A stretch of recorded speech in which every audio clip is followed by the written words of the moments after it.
um baita filme pra mim. Eu amo Senhor dos Anéis, que é medievalista. Mas eu amo, por exemplo, Interstellar. Tá, pô. Se você pegar Interstellar... Tava assistindo ontem vários vídeos sobre Interstellar, me deu vontade de ver de novo, cara. Os caras analisando coisas que eu nem tinha imaginado que tinha no filme lá. Interstellar... Umas outras visões, assim. Super futurista.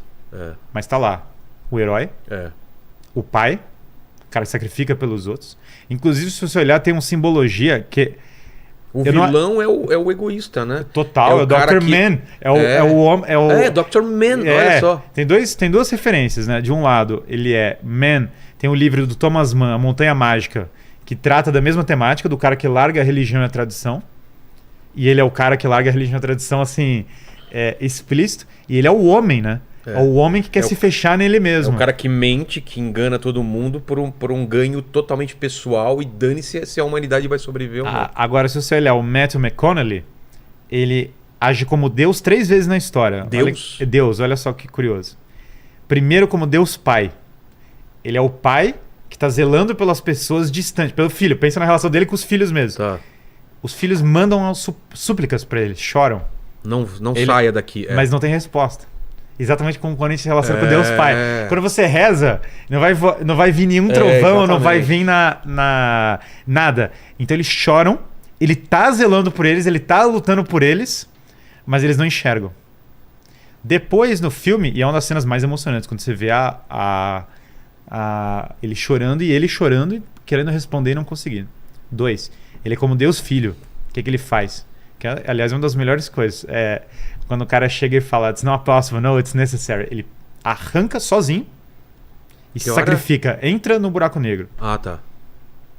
Ele deixa a Dr. Brand ir em direção ao planeta e ele é o cara que vai sacrificar por todo mundo. Entendi. Ele é o cara é a cruz do cara. Aliás, uma coisa maravilhosa da história, Gargantua, que é o nome do buraco negro, é o nome de um personagem, um gigante de um livro do Rabelais, que representa o mundo moderno.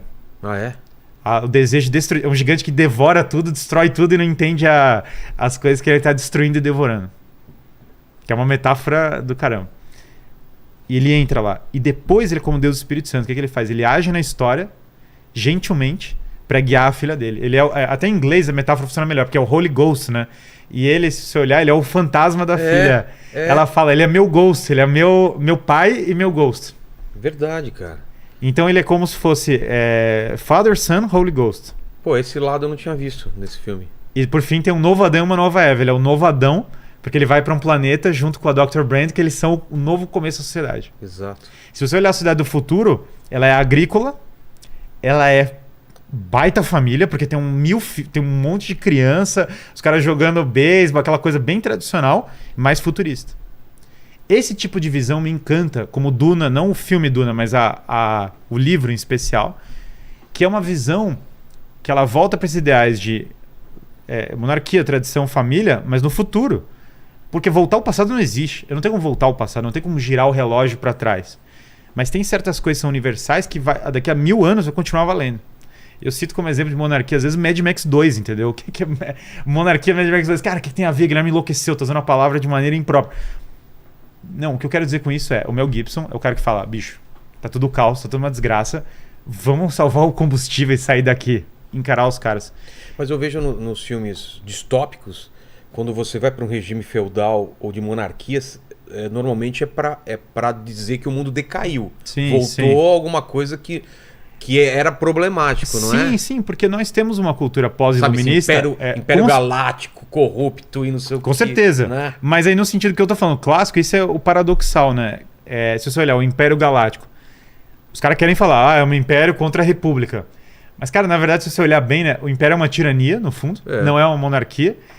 E o Jedi são uma ordem militar religiosa, no fundo é isso. Então, mesmo o cara querendo... Você pegar o Tolkien, ele não quer desconstruir essa noção tradicional. O Aragorn é o rei, há uma sinergia entre o... E, inclusive, o Denethor, que é o cara corrompido, é o regente. Então, há uma sinergia. O rei é bom. Mas mesmo se você pegar essas outras histórias... No Duna, o Power Atreides é um monarca, e ele é bom. E mesmo Star Wars, que claramente está querendo falar, cara, olha só, Império é uma coisa má, República é boa. Mas a República tem uma... No Duna parece mais uma coisa de feudos, né? São É. feudos que controlam planetas. Mas o né? mal do Duna é uma oligarquia. Os Harkonnen. Total. E satânica ainda, maligna. Total, é. A Ordem Jedi é uma aristocracia militar religiosa, tipo templário assim, só que de um mundo futurista. E, no fundo, o que o George Lucas está querendo fugir... Isso olhando a trilogia original, porque a nova, aí eu acho que encaixa no que você está falando. Entendi. A nova, agora é aquela visão... quinta série da política, sabe? Tem os malvados e nós somos os bonzinhos. E nós, os bonzinhos, vamos bater nos malvados. Mas é claro que na nossa cultura pós-iluminista, nós demonizamos a palavra monarquia. Nós demonizamos tudo que era... As 3 palavras do mundo antigo nós demonizamos. Típico. Monarquia, religião e feudalismo.